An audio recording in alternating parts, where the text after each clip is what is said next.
Aujourd'hui, on veut vous faire une vidéo un petit peu différente, une vidéo sensibilisation, parce qu'on a beau être des amoureux de la nature en tant qu'aquariophile, certaines de nos actions ont des conséquences qui peuvent être très graves. Et c'est en partie de notre faute, en tant que professionnel, parce qu'il y a certaines choses dont on ne vous parle pas assez et on devrait le faire beaucoup plus.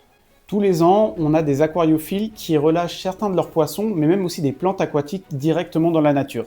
À l'origine, ça part d'une bonne intention, mais la réalité, c'est que ça peut avoir des conséquences sur les écosystèmes. Pour les poissons, par exemple, dans le meilleur des cas, malheureusement, ils vont mourir assez vite. Et dans le pire des cas, ça peut devenir une espèce invasive. C'est le cas, par exemple, des poissons rouges. En France, vous avez notamment des lois qui interdisent de relâcher les poissons rouges dans les milieux naturels, parce que ces derniers chamboulent totalement les espaces naturels au détriment d'autres espèces. Mais c'est aussi le cas pour les plantes aquatiques. Vous avez d'ailleurs régulièrement des plantes qui sont interdites à la vente parce qu'elles sont considérées comme invasives.